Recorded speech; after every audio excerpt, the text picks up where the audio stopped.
Hello, welcome back. I'm glad you joined me again. I've done some knitting videos and I've done one stitching video, and everybody prefers the stitching video. Yay!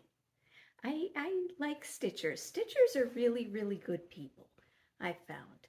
Not to say that knitters aren't, but my heart at the moment, even though I like to knit, my heart over the past few years has been in the stitching world.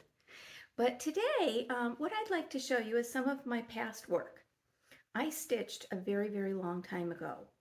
And then I sort of stopped for a while. I did the occasional stitched piece. If I saw something for my home or for a gift, I would stitch it. I would make needlepoint pillows. Maybe someday I'll show you some needlepoint pillows. But the majority of my world became knitting, and I designed professionally. I did sample knits for other designers. I was in that world, and it took up all of my time. Along with raising a family, it took up all of my time. Now I've kind of let that go a little bit, and I focused more on stitching. That's where my heart is. So some of these are very, very old. Um, so I thought I would start with these cute little Victorian houses.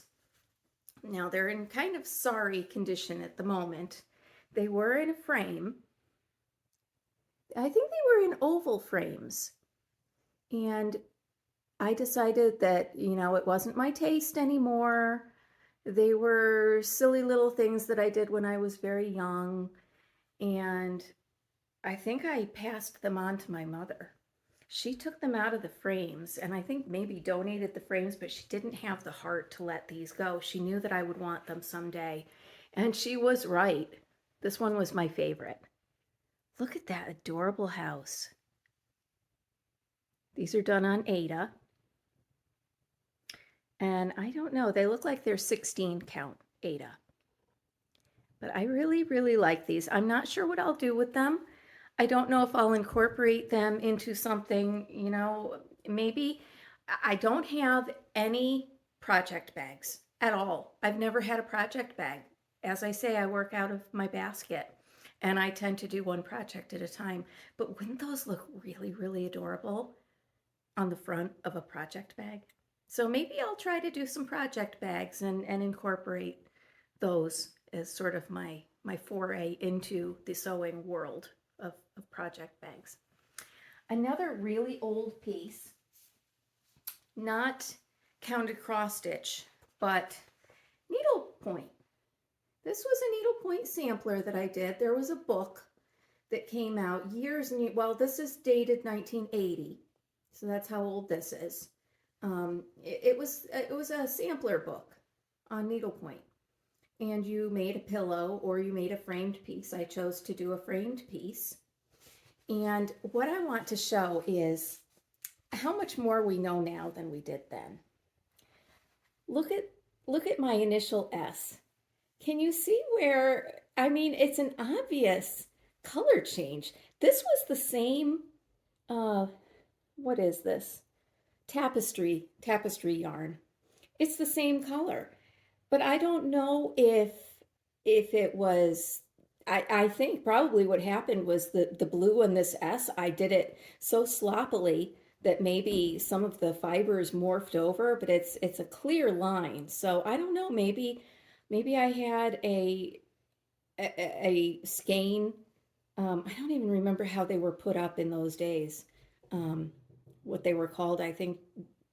They came as floss. So not too much different than the DMC flosses that we have now, except that it was much, much thicker. But maybe I had one that was older. Maybe it was a slightly off color. I was pretty young, so who knows? Maybe my hands were dirty. I don't know. But you can see that. It's pretty noticeable to me. But some of these I really, really like. I liked this one. This one's a really neat pattern. And I like this one. And this is getting on toward Bargello. Here's another nice one. Aren't they fun? So I don't like the big chunkiness of it. I don't like needlepoint as a framed piece, although I really like this frame. I remember picking this out. This was a big deal when we went to the frame shop and picked out a frame for this. But I prefer needlework, needlepoint as a pillow. I just do, or maybe, for a chair. Um, but again, this was a piece that I gave to my mother or left it in the family home. I don't remember which, and she didn't have the heart to get rid of it, even though I said, Mom, I don't need that anymore. I don't want it. She kept it, and boy, am I glad she did. So this was a sampler that I did in 1980. I remember I stitched it over the summer. I was that kind of kid. I went babysitting with my knitting and I stitched needle point over the summer. Hang on, I've got more. Never fear, I've got more. Here's one of my first large pieces of counted cross stitch. And this came from a kit. I don't know any of the details. I am so sorry. I did the little bushel basket. I did the Queen Anne's lace. I did the apples. And then when it came to the grass, it was one of those charts that you folded out. It was a really, really large chart. And I did this off and on over a number of years. And so what happened was this middle portion of the chart got really worn. We didn't know to make a copy. I mean, copiers weren't available to us really back then. So I didn't have a working copy to go from. So the hardstock pattern itself got a little worn in places. And like I said, by the time I got to this grass, I was so done with that chart. So I did the best that I could. And then I kind of went rogue and I just filled in the best that I could. It's perfectly fine. If you're going to compare it to the chart, yes, it's probably different than the chart, but it looks perfectly fine. This portion up here is not stitched. This is the color of the Aida. And I think this is 14 count. It could be 16. I think it's 14. I generally did things in 14 count because that's what was primarily available. And if this came as a kit, I don't remember. I don't think it came as a kit. I think I just really, really liked the combination of the Queen Anne's lace and the apples, and I liked that jaunty little basket. I think I just bought the pattern. It was just a cardboard pattern, and I think I went and bought all of the required DMCs for it and went on my way. So this is very special to me because it's one of the very first that I finished. And I remember my grandfather, when I had first started, he looked at the apples that I was doing, and when you first start, it doesn't look like anything. There is some back stitching in that around the apples and the Queen Anne's lace. Not too much back stitching, just really to delineate the items. But when you start out in the cross stitch process where there's no back stitching, it's just a jumble of reds. He said, I don't know. I don't think that's gonna turn into anything. And I remember I was with him shortly before he died, and I was just finishing it up. And he loved it. So someday I might get a little plaque on it. I've been saying this for 15, 20 years. I'd like to get a little plaque to put on it in remembrance of him. Because when I look at that piece, I think of my maternal grandfather, and that's special. All right, so we travel along the years. This was done in the early 1990s. And some of you may recognize this because it's a little leaflet booklet from Paula Vaughn, quilts throughout the year, or something to that effect. This was October. Loved the pumpkins, loved the quilt, and I had great plans of making every pattern. I only made this one, but I still have the booklet, so I could still go back and do some of those.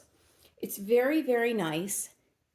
If you can look, if you can see the quilt, pretty much all fractional stitches. The quilt was a beast to do. The rest of it was pretty straightforward and pretty easy, but the quilts are where the detail is. And I think this was my first experience with fractional stitches. I didn't know what I was doing really. I did my best, and at the end of the day, that's all you can do. As far as fractional stitches are concerned, you have generally the half stitch, and then you either do a little fractional that way, or maybe you're doing them the opposite way. This is the half stitch. And if the primary color is the one that's dominant, you're good. And when you're doing something like this, if you put in a fractional stitch and it stands out like a sore thumb because there's too much of it or it's going the wrong way, fix it. Just fix it right then and there. You know, it's easy. They're nothing scary. They slow you down. And some of the really, really old patterns had fractional stitches with blended threads. You know, and we don't tend to do that these days. We have the great overdyes, so we don't really need to blend that many flosses. But I really like this. I put it up every autumn. I love the frame. I got this frame somewhere in Illinois. Let's try to take some glare off. And this has the older glass that does do glare, because I had this frame so long ago. But I was in Illinois and I wanted something very, very Lincolnian. Is that a word? Something that some type of frame that Abraham Lincoln would have hung in his sitting room. You know, that sort of antique. And I love it. And you know, I'd love to use this frame for a variety of other works, but I just will not take this apart. This one's too special. And it's, you know, it's done up very, very nicely. Unlike some of my works nowadays where everything is kind of taped together and, you know, a lick and a prayer kind of finishing. But yes, this is my October from Paul Levon. That one's a nice one. Another one I did, we'll switch from fall to spring. This is another favorite. And again, I don't know what pattern this is because I passed the pattern on to someone else. When I was done with it, I had my piece. I was never going to do this again. This took up a lot of time. And again, I don't know if this is 14 count or 16 count. But it's awfully, you know, it's kind of small. There's a lot packed in there, so it could be 16 count, but this is beautiful. And what we did back in the olden days, instead of having Aida that was printed like you can get now from Fiber Flair, I think it's Fiber Flair, all of that was stitched. Isn't that great? They're all the names of herbs: parsley, sage, cinnamon, there's a spice, cilantro, chamomile, chervil, mint, garlic, parsley. Really, really nice. And I don't know if you can see the detail in this, but there's a nice little bumblebee. There are a lot of French knots. I remember, there's a butterfly. I remember doing those French knots. I was almost done. I was so close to being done, and I just had a mountain of French knots to get through. To be perfectly honest, wasn't sure I was going to get through the French knots. But I did. I did. I love the bow. I love the colors. Again, this is very highly backstitched, which is where that detail comes from. I'll take a little tour around again. I just love this piece, and it's obviously a wreath. And so I have it hung near my front door. I like the wreath hanging by the door. Now, I said that I have no idea what this pattern is, who it's by, but when I was looking through Pinterest or something like that, I did see something just like this. It had the words on the Aida cloth that you stitch. It was a wreath. It had the same kind of bow, but it was autumnal. It was, I think it was oranges and coppers and, greens, autumn colors. So if you look for something like this, maybe you can find this pattern again. So absolutely lovely. I think this was another, uh, what do you call it? A quad fold pattern where you open it up and it's just humongous. I believe that I bought all of the DMCs for this because I don't remember this being a kit. So this is again one of my favorites. And I love the mat. We don't do too many mats these days, but I love the mat with this. This is one of my favorites. And lastly, of these big old stitches, this was a kit, I believe. And some of you may be familiar with this design. I've seen this in a lot of places. Sometimes it says something different. This says Chez Virginie. And I remember, I think I was living in Illinois and I saw Chez Virginie, having lived in Virginia for a lot of years. And I thought, yes, yes, going to take that. It's the front of a flower shop with a bicycle in front with the flowers. And again, the flowers may not be perfect because you do the best you can and you've just got so many colors going on that you can't really tell what they are until you backstitch and it delineates the petals and the flowers and the detail. The bicycle rim has a lot of very, very pretty detail. So there's the stitching and then there's the back stitching, and it's equal parts of both. This is not a piece that you stitch and then you're done. Now up on the glass of the shop door, you can see some half stitches, which, it's like when you do a black and white sketch and you do the cross hatches for detail. It's that sort of effect. This is another one of my favorites, and I have this hanging right as you're walking into the kitchen. I've got a very, very open plan here, and my house, since I took some of these down, it looks so bare. So this is very heavy. It's heavy. This nice frame, this was another one that was, well, professionally finished by Michaels. So thank you, Michaels. This was professionally done. And we have two colors of mat, the green to kind of bring out some of the greenery, and this gray that makes it very, very neutral. It blends into all sorts of home colors. But this is another one of my favorites. Very, very heavy. We didn't do things small in the olden days. So those are some of my older stitches that I have hanging up on the wall. This is kind of my Wickham Cottage wall, and this is when I finish a design, I like to put it up here and I like to rotate them in and out. I'll show you one other design that's very special to me. This is what I have called my family sampler. And what I did was I did this nice design up here. This is, you can really see what a difference the over dyed flosses make. So there's that up at the top, and then I reversed it and changed the colors slightly at the bottom, but I really, really like that border. I've got some alphabets. I've got a little bit of design element.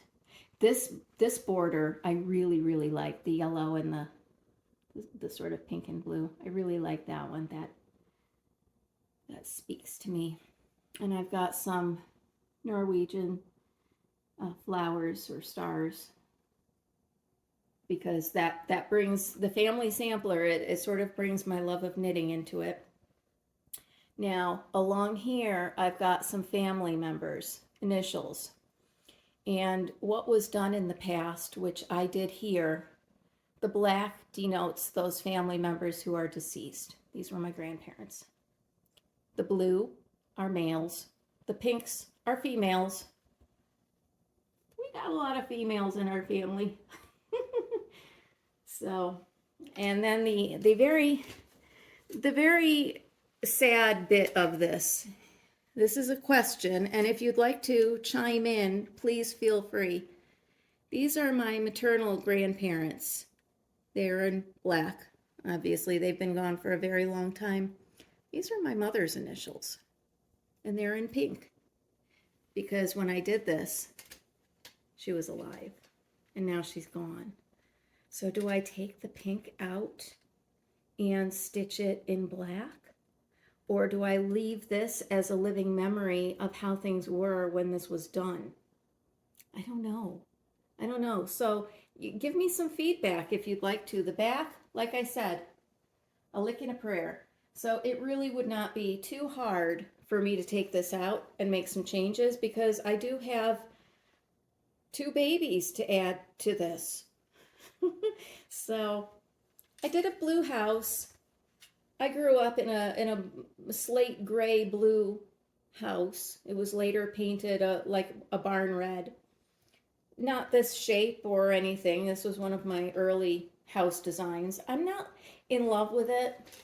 I would change an awful lot of things, but it, good enough for when I did this. Got my nice spring trees that I love, because spring is really my favorite season. So I made those kind of springy, just starting to blossom out. I have some birds because I love birds. I've got some acorns because I grew up in central New York. Autumn, fall was a very, very large part of my childhood. Swans for my mother. All of these have significance. And then I can't see what I'm doing. I'm going to have to scoot to the other side to see the camera. I've got a dog because we had some beagles. So that little dog is representing all the dogs that I've had in my lifetime. And there's a little kitty to represent the cats. The children represent my kids. I have a son whose favorite color has always been green, so he's denoted in green in the middle. And I have twin daughters, so they are in the black. But you'll see, one of them is holding a pink flower and one of them is holding a blue flower. And that's because with identical twins, it's always a good idea to dress them the same but different. So one of my daughters generally wore pink. The other one generally wore yellow. And then when she got a little bit older, that sort of changed to blue, and she preferred blue. So I've got my family, got the initials. I've got a little bit of a sampler going with the alphabets and the borders. And I just really, I love it. I love it. I like looking at it and knowing that I have documented my family. And I think I'll do more. I think that I will do some family samplers with the current batch. This has my grandparents and my parents. Maybe I'll start one that has my sisters, and I've got 3 sisters. 2 of us had children, and now those children are starting to have children. So I might go on that line. Who knows? There's lots of samplers to be done. And I've also, what I'm not showing you is the sampler that I did for my son. I did a baby sampler when he was born, another big one on Ada. And it's very, very cute. And I also did one for my daughters. If anybody would like to see a very, very blurry photograph from a long time ago, it's on my blog, which you can find over on my wickhamcottage.com site. That sampler, and both of these were from Patterns, that sampler had a mother kitty in the middle, and she was holding the paws of a boy kitty and a girl kitty. So what I did was I switched to both girl kitties because I had girls. When you are 8 or 9 months pregnant with twins, it's amazing how little focus you have for things as simple as reversing a kitty cat from one side to the other. Again, there were a lot of fractional stitches. In my defense, there was a lot of work involved in these little kitties, but I did it, and it came out looking adorable. And again, I think it has an alphabet, and then it has both of their names and their, I don't remember with these samplers whether they have the baby weight, length, all that stuff. I don't think they do. I think they just have their names and the birth date. I have a granddaughter now whom I would like to do a baby sampler for. But I don't want to do ducks and bunnies and all these cute things. She's 6 months old at this point in time. I want to do more of an educational sampler so that she can have a simple alphabet to form her ABCs, and maybe a very simplified version of, you know, the multiplication charts, or, you know, something that she can learn from, something that she can keep forever, which will not scream baby, but will be for her and about her. Haven't done that yet because they're not in a home where they can hang it yet. So there's no hurry. And I don't know what her personality is yet. I don't know if she's going to be a pink kind of girl, or a peach kind of girl, or a brown kind of girl. You know, I don't know what her color choice will be. I don't know if she's going to be rough and tumble or very frilly with lace, you know. So until I know those things about her, I'm waiting. It's percolating in my head. But one last thing I thought I would show you. Last time I mentioned that I do some, it's sort of a cross between counted cross stitch and needlepoint. This is on Aida fabric, but it's done with pearl cotton. And this I just did, it's a very quick little envelope pillow, and I think I stuffed it, yes. I stuffed it with fabric because I just wanted this shape, you know, just for a corner. I don't even remember why I needed this shape, but I really like this. And what I did was I did a different kind of stitch on every row. So it's sort of like a oh, what do they call the, you know, when you do all of the rows across.